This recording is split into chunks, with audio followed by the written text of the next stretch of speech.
인기 상품도 많고 매출도 높은 스마트 스토어 매장들은 너무 많죠. 그런데 이 스토어들 전부 시장에서 끝까지 살아남을까요? 저는 그렇지 않다고 봐요. 대부분 2, 3년 후에 사라집니다. 왜냐하면 매출은 잘 나오는데 순수익이 안 나오기 때문이에요. 맞습니다. 매출뿐만 아니라 순수익도 진짜 중요합니다. 그런데 매출과 순수익이 안정적으로 잘 나오는 스마트 스토어에는 항상 공통점이 있습니다. 인기 상품 때문이 아닙니다. 상세 페이지 디자인 때문도 아니에요. 의외로 아주 작은 구조의 디테일 때문입니다. 실제로 해당 영상에서 두 대표님의 사례를 좀 들어볼게요. A 대표님은 한 달 매출 3천만 원을 찍었지만 재고값과 광고비를 빼니 겨우 300만 원이 남았습니다. 반면에 B 대표님은 매출이 그 3분의 1인 1000만 원 뿐이었지만 똑같이 300만 원을 벌어갔죠. 결과값은 같아 보이지만 두 분의 사업 구조는 완전히 다릅니다. A 대표님은 300만 원을 벌기 위해 3천만 원어치 재고 리스크를 감당하는 모래성 위에 있는 셈이거든요. 그래서 오늘은 단순히 매출 규모만 키우는 게 아니라 내 스마트 스토어 매장이 훨씬 단단하고 고효율적으로 순수익을 만들어내게 하는 N가지 구조 디테일에 관해 이야기해 보도록 하겠습니다.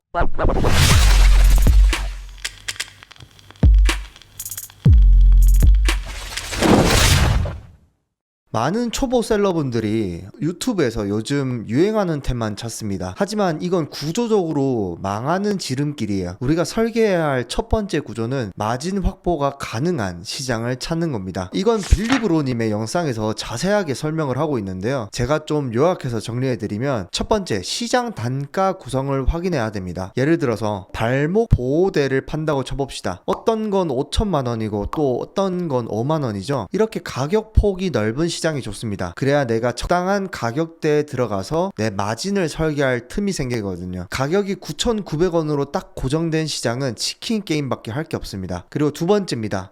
부피와 패키징을 살펴봐야 됩니다. 구조 설계에서 배송비와 물류 수수료는 진짜 치명적입니다. 똑같은 만원짜리라도 부피가 크면 남는 게 없어요. 작고 가벼우면서 압축 포장이 가능한 제품을 고르세요. 예를 들면 침구류가 있겠죠. 그래야 내 순수익 구조에 빨간불이 안 들어옵니다. 그리고 마지막 세 번째, 최소 판매가 2만원짜리를 골라야 됩니다. 하나 팔아서 1,000원 남기면 금방 지치게 됩니다. 최소 2만원 이상에 팔 수 있는 제품을 고르세요. 그래야 광고비를 돌리고도 내 손에 5,000원, 만원이 남는 구조가 나옵니다. 두 번째 전략입니다. 전환율을 제대로 설계를 하셔야 됩니다. 물건을 등록했다고 끝이 아닙니다. 고객이 들어왔을 때 살 수밖에 없는 이유를 구조적으로 배치해야 합니다. 이걸 전문 용어로 우리는 전환율 설계라고 하는데요. 첫 번째로 이 전환율 설계를 하기 위해서는 장점 말고 이점을 말해야 됩니다. 이게 뭐냐면 예를 들어서 이 계단은 튼튼합니다. 이렇게 말하지 말고 차라리 우리 아이 슬개골 수술비 500만원 아낄 수 있습니다 라고 말하면 이건 이점이 됩니다. 훨씬 더 공감이 가죠. 그래서 고객이 이 제품을 샀을 때 얻게 될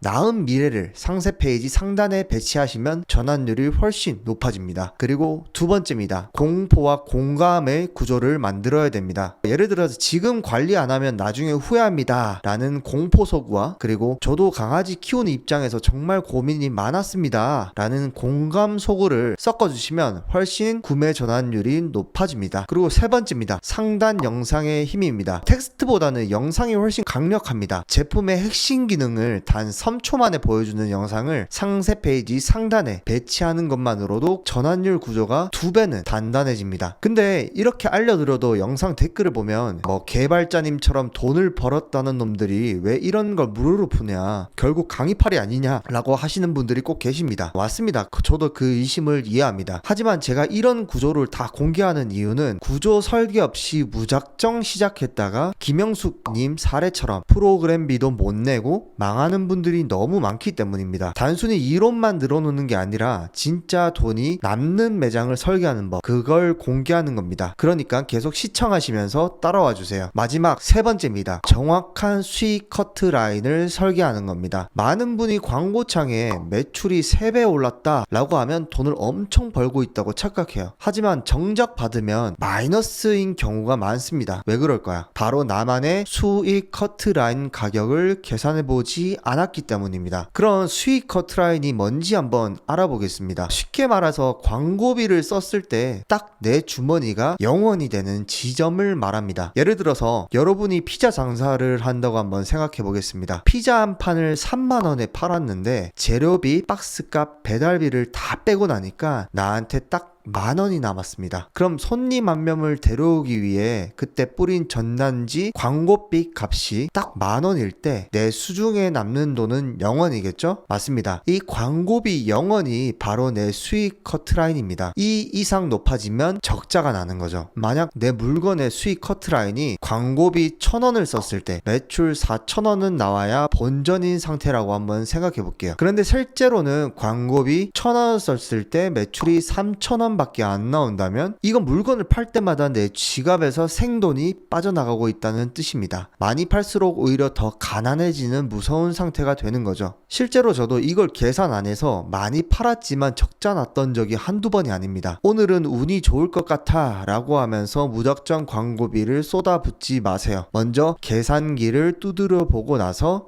내가 손해 안 보는 최소한의 매출 가격이 얼마인지, 즉 수익 커트라인이 어디인지 딱 알아내셔야 합니다. 광고를 돌려보고 매출 가격이 이 커트라인보다 높으면 광고를 더 늘리고, 가격이 낮으면 얼른 광고를 멈춰야 합니다. 여러분, 스마트 스토어는 단순히 물건을 올리고 운에 맡기는 게임이 아닙니다. 마진이 남는 제품을 고르고 살 수밖에 없는 상세 페이지로 전환율을 높이고, 그리고 수익 커트라인을 확실히 계산하기, 이 세 가지 구조가 맞물려야 비로소 망하지 않는 스마트 스토어가 완성됩니다. 처음에는 어렵게 느껴질 수 있습니다. 하지만 매출 3,000만원 찍고 허탈해 하는 A 대표님이 될지, 매출 1,000만원으로 알차게 순수익을 챙기는 B 대표님이 될지는 오늘 여러분이 이 구조를 어떻게 설계하느냐에 따라 달려 있습니다. 오늘 영상이 도움이 많이 되셨다면 구독과 좋아요 눌러주시고 많은 도움 받아가시길 바라겠습니다. 네, 이상 브로그였습니다. 감사합니다.